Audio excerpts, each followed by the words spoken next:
A beef between two titans of the New York music scene hits the sex trafficking and racketeering trial of Sean Diddy Combs. Why 50 Cent was brought up this week during emotional witness testimony. Combs and 50, they've been at odds for a long time. And now, one of them is facing the possibility of spending the rest of their life in federal prison, and the other is not holding back or hiding the apparent joy they find in that possibility happening with a guilty verdict. Diddy Combs and 50 Cent. These two go back a long time. They have been rivals for a long time. And this week we learned that, at least from Diddy's side of things, this feud apparently went far beyond words.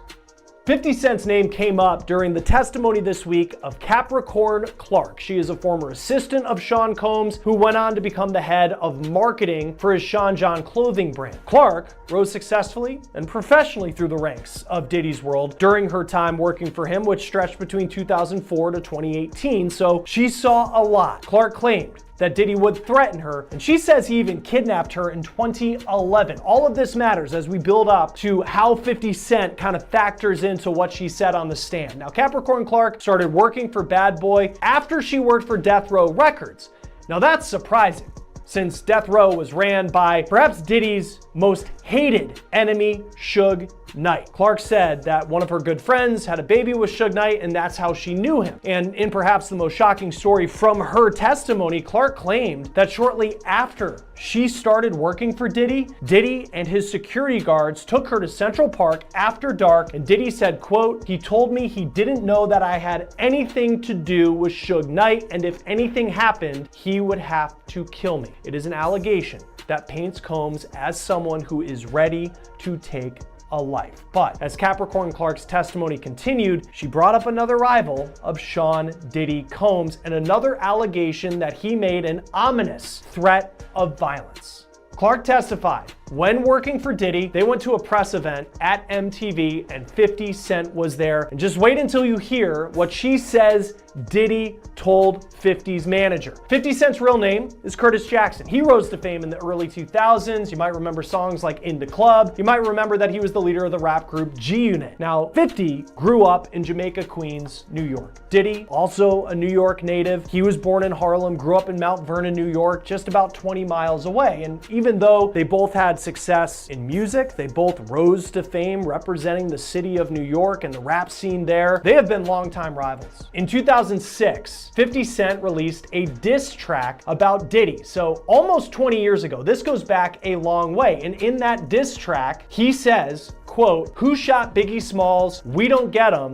They gon' kill us all. Man, Puffy know who hit that expletive. Man, that expletive soft." Now, 50 is accusing Combs there of knowing who killed his friend, the notorious B.I.G. Christopher Wallace. Wallace and Puffy were incredibly close, but Wallace was shot and killed in a drive-by shooting in Los Angeles in 1997, and no one has ever been charged for pulling the trigger. This all happened during really the height of the East Coast-West Coast rap rivalry of the 90s, which involved Suge Knight, who we mentioned earlier. 50 Cent has also accused Diddy of orchestrating the murder of death row rapper Tupac Shakur, who died in 1996 in a Las Vegas drive-by shooting. This is Dwayne Keefe D. Davis. He was arrested in September 2023, and he is the only person facing charges related to Tupac's murder. But 50 Cent has continued to push the allegation that Sean Combs either knows something or did something for Tupac to end up dead, though Diddy has denied that. But in a 2023 Instagram post, 50 wrote, "Damn, so Pac got lined by brother love, LOL, time to lawyer up, expletive might get sticky," with a pic of Suge Knight in a car with Tupac. Diddy, who has a lot of names, Puff Daddy, Puffy, Puff, and Brother Love is one of those other names. Now, from Diddy's side of things, again, he's denied having anything to do with Tupac's murder, and he's also denied having anything to do with Christopher Wallace's death, and he's denied rumors of hidden parties, questionable alliances,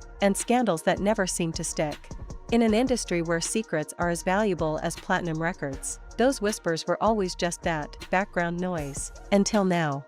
Because 50 Cent a man who has made an art form out of calling out his rivals, has stepped forward with claims that go far beyond trolling or petty beef, in a move that's already reverberating through the music world. 50 says he has disturbing evidence linking Diddy directly to some of the most shocking scandals in modern entertainment history. And if you believe the insiders, the way Diddy reacted when he heard this was nothing short of a meltdown. The tension between these two men has always been more than just an exchange of diss tracks. 50 Cent and Diddy represent two sides of the same empire, both ruthless, both ambitious, both unafraid to play the game, but where Diddy has often chosen to maintain an image of charm and sophistication, 50 has built his brand on confrontation, on pulling the curtain back, on exposing the flaws in the people everyone else treats as untouchable. So when 50 Cent starts talking about evidence, not rumors, not speculation, but actual proof, it changes everything.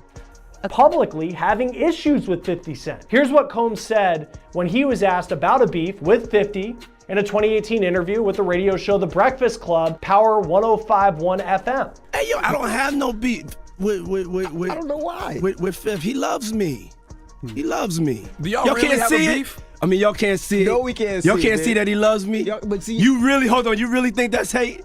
If you look at 50's social media, you can see he has a lot of posts about Diddy. And this is what he posted the day that federal agents in Miami raided Combs' mansion ahead of his arrest on the charges that he's now on trial for. 50 Cent posted on X, "Now it's not Diddy do it, it's Diddy done. They don't come like that unless they got a case." 50 Cent also included a link to his G-Unit clothing brand in that post. While Diddy in the Breakfast Club clip said that 50 Cent actually loves him and there was never a beef, on the stand this week, Capricorn Clark said otherwise. Clark said that she was at this press event at MTV with Diddy and 50 Cent was also there, all of this happening in New York. Clark said, quote, "After the interview wrapped up, myself, Puff, and Chris Lighty got in the elevator." Clark said that Lighty was an entertainment manager who, on paper, was managing Diddy at the time, but was also 50 Cent's manager at the time. Prosecutors asked Clark what happened in the elevator, and she said, quote, "Puff told Chris, because they were having some sort of issue, like, I really don't like all the back and forth. I don't do that. I like guns." The prosecutor then asked, "What's the issue with an individual?" And Clark responded, he had an issue with 50 Cent. She said Combs was very serious when he said that. In this case, it has become common to hear testimony from witnesses about alleged threats by Diddy. In fact, several witnesses have said that Diddy regularly threatened to fire people, to beat people, like his former girlfriend Cassie Ventura, and in this case, making a threat involving firearms to settle a dispute, per the testimony of someone who was one of his closest associates for more than a decade. Invoking gun violence and some sort of veiled threat, that could be scary for some, but apparently not 50 Cent. On Instagram, 50 posted right after his name came up in the courtroom, quote, cut, wait a minute, Puffy's got a gun? I can't believe this. I don't feel safe, with a picture that looked like an AI image of 50 Cent on a movie set looking serious. And he wasn't done. Shortly after that, he posted another AI image on Instagram of him in a Yankees hat with a very scared look on his face with the caption, "Oh my goodness, itty bitty Diddy wants me dead. I have to lay low." Sad face emoji. "I think I'm gonna hide out at the playoff game tonight, LOL." Then the next day he posted what he did that night. He went to the NBA playoff game between the New York Knicks and the Indiana Pacers in Indiana. And you can see him here in a picture on the floor in a shirt that reads, quote, "Free Diddy," playing into the trolling that 50 Cent has done to Sean Combs over the years, even before Combs was ever accused of what he is on trial for. Now, Combs' trial is expected to last another month at least. He's charged with racketeering, sex trafficking by force, and transportation to engage in prostitution. He has pleaded not guilty. Join us now to talk more about the trial of Sean Diddy Combs and everything that's going on inside the courtroom is Afi Patterson, civil and criminal defense attorney. Thanks for taking the time to be with us. We're focusing on what was a minor moment in the grand scheme of everything we heard in the trial this week, but there's this anecdote that Capricorn Clark told about what related to 50 Cent, but what Diddy allegedly told 50 Cent's manager at MTV during her time of working for Diddy.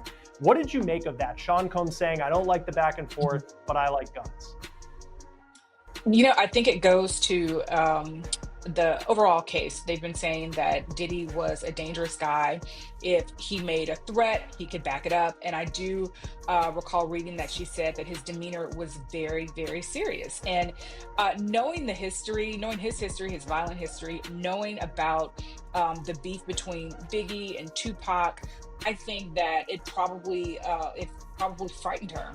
And I think that just again, According to him, this isn't just about Diddy's alleged involvement in one or two questionable incidents. This is about a long chain of behavior, a network of people, and situations that have been carefully hidden from public view for years. Some of these claims line up with things that have been hinted at before: rumors of private gatherings where phones were confiscated, where celebrities and executives mixed under strange and secretive circumstances. Others point to allegations of financial manipulation, of exploiting loyalty, and of silencing those who dared to speak out. What makes this different is the weight behind the words. 50 Cent isn't just some anonymous source. He's a man who has built an empire of his own, a man who knows the industry inside and out, and someone who has shown time and again that he's willing to follow through on his threats. When he names you, it's never by accident. Insiders say Diddy didn't see this coming. He's dealt with accusations before, but they've usually come from people on the outside looking in, people who could be dismissed as opportunists or enemies. But 50 Cent is neither. He's a peer, a rival, and he's someone who has the resources to back up what he's saying. The reaction inside Diddy's circle was immediate. Lawyer N-word says is a lie. When someone watches that, if they have a daughter and they can imagine her being under those circumstances, that stuff is crazy. Like, they let him get away with it. With all the influence and power you have, the person you're with is supposed to be a part of your life, not be forced. 50 Cent has long touted his plans to make a docu-series about his longtime rival. When asked what made 50 want to produce the series, he replied in part, "I'm the only one from hip-hop culture that's produced quality projects." 50 Cent and Diddy have collaborated on a few songs together, and when 50 was an unsigned rapper more than 20 years ago, he used to ghostwrite for the Bad Boy founder. But 50 Cent made it clear the two just worked together. He replied in part, "I wouldn't call it a friendship because there would be disappointment between us if we didn't speak to each other. There's points that we work together." 50 Cent would go on to credit Jennifer Lopez, Diddy's ex-girlfriend, who 50 Cent said told Diddy he would work with him as a songwriter in the beginning of his career. 50 Cent said this occurred when he was getting back to work after being shot several times in May of 2000. He would recall, though, one time when Diddy called and 50's oldest son's mother answered the phone and 50 refused to talk to Diddy. 50 would go on to say he didn't want to answer the phone because he didn't want to ever party or hang out with him. He replied, "Puff is a business person. When people call him a producer, I see people that were taken advantage of who produced things that he took from them. He got credit. He's not a producer. He's been able to take advantage of the business and the creatives in it.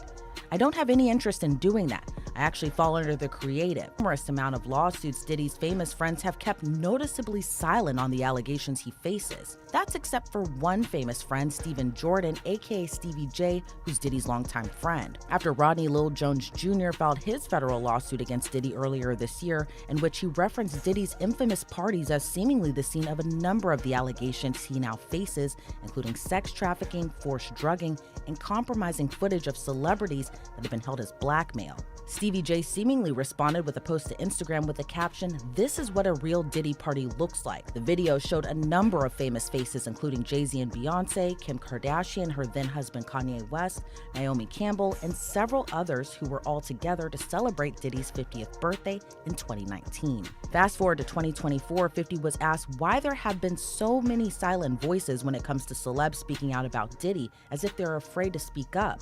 50 replied in part, "Some of them were involved at the parties and enjoyed themselves, so they don't know what the F is on the tape or what's not on the tape, so they're not going to say anything because they might have had too much fun." And then you got other people who look at it and go, "Well, that's not my business and I don't want to be in it." Then you got a part of our culture that says that's snitching or dry snitching. It's uncomfortable for me to say what I said because I've been saying this stuff for 4 or 5 years. Everybody else is not going to be as comfortable as I'm saying it. 50 Cent then alleged there's one famous friend that is aware of Diddy's alleged disturbing behavior. R&B legend Mary J. Blige, who got her start at Diddy's Bad Boy Records, has been a longtime friend of the embattled rapper and producer, but she reportedly has a great relationship with 50 Cent as well. When asked if Mary J. Blige reached out to 50, he responded, no, you know what? Mary never reached out to tell me not to F up Puffy because she knows he does that stuff."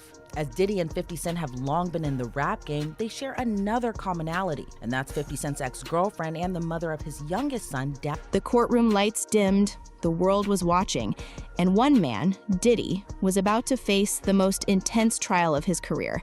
This wasn't just about music or fame anymore.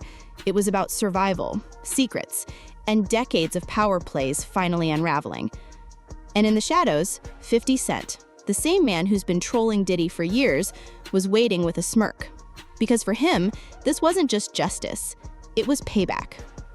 Diddy and 50 Cent's history goes way back. For years, they've taken jabs at each other, traded insults, and hinted at dark truths.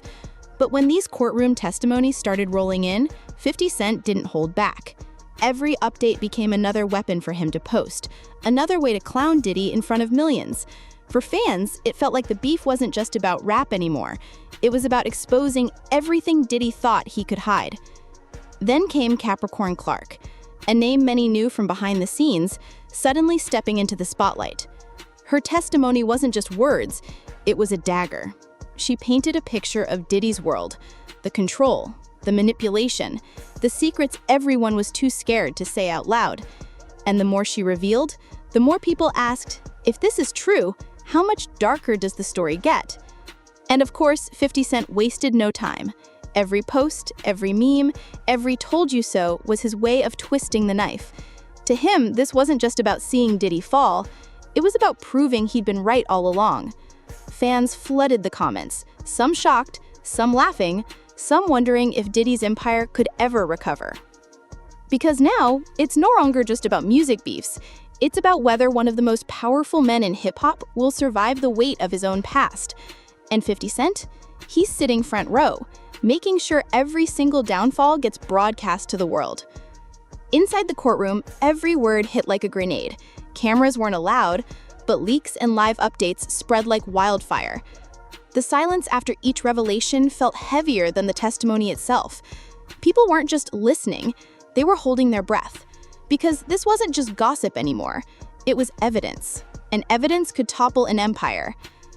Outside, the world split into camps. Some fans swore Diddy was being framed, a victim of enemies who wanted his crown. Others said this was long overdue, the truth finally catching up. Meanwhile, fellow artists stayed suspiciously quiet. No tweets, no statements, just silence. The same silence that Gene Deal and others have always said was the biggest weapon in the industry. Every trial has a winner and a loser, but this one felt different. It wasn't just about Diddy's freedom, it was about hip-hop's future. If Diddy fell, it would prove even the untouchable can break. And 50 Cent? He set himself as the loudest voice in the room, reshaping the narrative with every laugh, every jab, every post. Diddy built his brand on being unstoppable, the king of bad boy, the mogul who could turn anything to gold. But now, his legacy hangs by a thread. Every accusation chips away at the image. Every headline rewrites his story. And through it all, 50 Cent ensures nobody forgets, posting reminder after reminder that even kings can fall. So where does this leave everything? Will the testimonies stick? Will Diddy's lawyers find a way to flip the script? Or is this the beginning of the end for one of the most powerful men in music? One thing is certain, 50 Cent will be there, narrating every step, turning each moment into another blow. And fans? They'll keep watching, sharing, debating, because this isn't just hip-hop drama anymore. This is history in the making. And that's where things stand. Diddy fighting for his career and reputation in court, 50 Cent turning the whole saga into a running commentary, and fans caught between shock, disbelief, and dark amusement. No matter how this ends, one truth is clear. The industry isn't as bulletproof as it once seemed. Every testimony, every headline, every meme pulls another layer off the myth of untouchable power. If you've been locked into this breakdown, don't just scroll past. Help keep these stories alive. Hit that like button, drop your thoughts in the comments, and subscribe so you don't miss the next chapter. Because in hip-hop, the drama never ends, and neither does the truth. And her knowing about his violence, his propensity for violence, his behavior with her, his behavior with Cassie, his behavior with other employees, he's just continually reinforcing that violence. So I think it was a really good moment for the government. Yeah, it's just, and it seems like there are these little moments along the way where there are some celebrity names that pop up. This case, it was 50 Cent. We heard earlier in the trial, Usher and Neo were at a dinner where Cassie was allegedly assaulted. It was unclear whether they saw that, but it was said that they were there. As far as the history of 50 Cent and Diddy, do we know how it started? I know that 50 Cent had a diss track, I think around 2006, claiming that Sean Combs knew who killed Biggie Smalls, but is there a particular incident that happened that made 50 Cent just seem to really start to come at Sean Combs? I don't know what's ground zero for them. I've seen, interviews that 50 has given saying that it's all business with them. I know they both have alcohol lines, and I know, they're both from New York. I think 50 is maybe from Queens and Diddy is from Harlem. I don't know what their ground zero is, but I know that since this all came out, 50 has not stopped. He's been taunting Diddy online. You, of course, know about the documentary.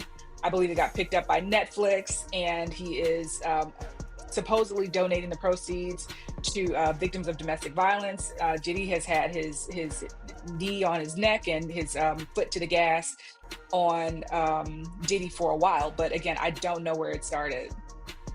Yeah, I mean, 50 Cent, for many people, if it was ever, there was an anecdote that came out that someone had said, oh, I like guns, when talking about it back and forth, it might scare you. 50 Cent was at the Knicks-Pacers game in Indiana with a free Diddy t-shirt on, sitting courtside the next day. It's different. It was, yeah, it was different. I look back, and we aired a bit kind of leading into this interview, a clip from The Breakfast Club. It was 2018, and Diddy was on the show, and they asked about the issues that he had with 50 Cent, and he said, there's no issues, I love him, he loves me. He was kind of joking about it. And then you hear these stories that come out, whether it's this one specifically about 50 Cent or just in general, the picture that's being painted by the government in this trial.